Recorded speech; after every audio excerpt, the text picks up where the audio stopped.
when the Ansar had their final meeting with the Prophet sallallahu alaihi wasallam, that the Prophet sallallahu alaihi wasallam migrate to Medina.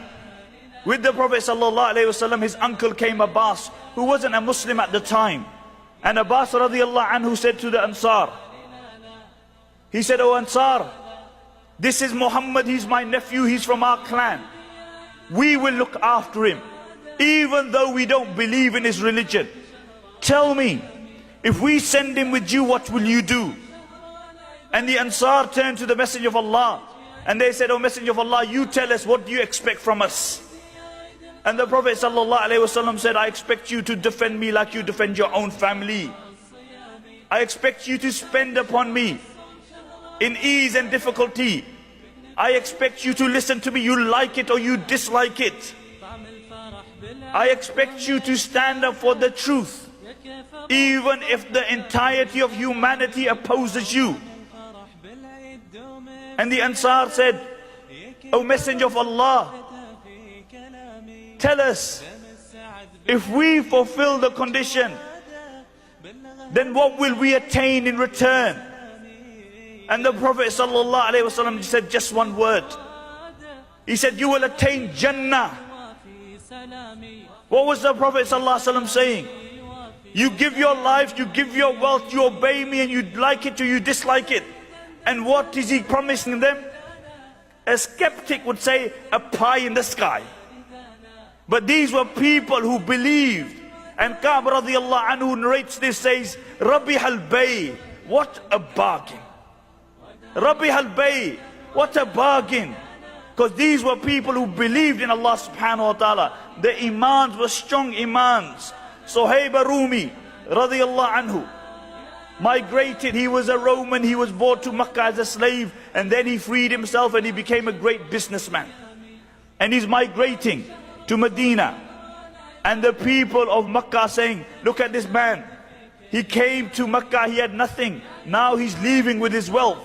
So they chased him, and Suhaib climbed up a mountain, and at the bottom of the mountain the mushrikeen are standing, and Suhaib radiallahu anhu is saying, "If you climb up, I will pick you off one by one. You know I am the best arrow marksman amongst you.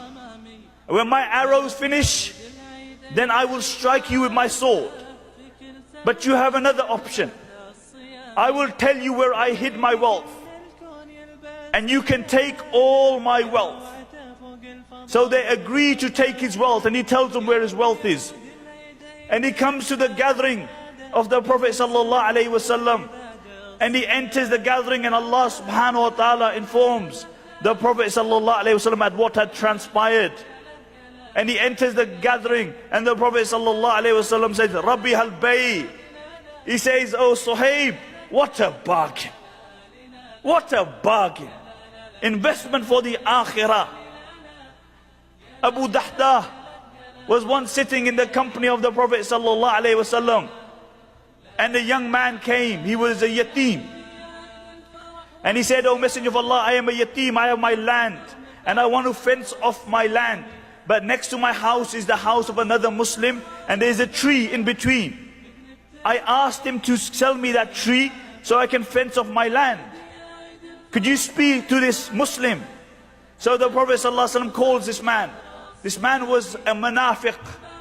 So the Prophet ﷺ called him, and he said, "Sell me that tree, and I guarantee you a tree in Jannah," or in some narration, a date in Jannah. And the man refused because he was a munafiq, he didn't believe. He said, "I won't sell it."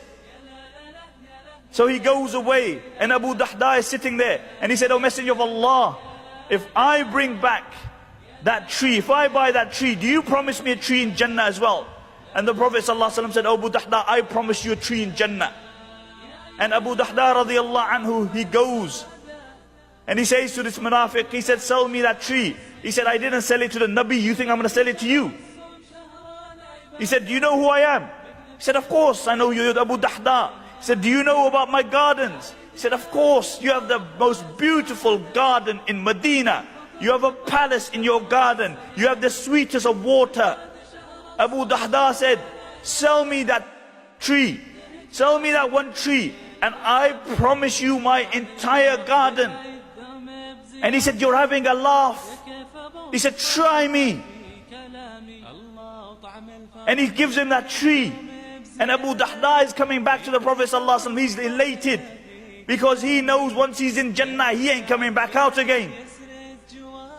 And he enters the gathering of the Prophet ﷺ. And the Prophet ﷺ was informed by Allah at what had transpired. And the Prophet ﷺ said, Abu Dahda, when you went away, I promised you one tree in Jannah. Now I see that your entire Jannah is full of trees. Your entire Jannah is full of trees. And then Abu Dahda goes home and he tells his wife, leave the home.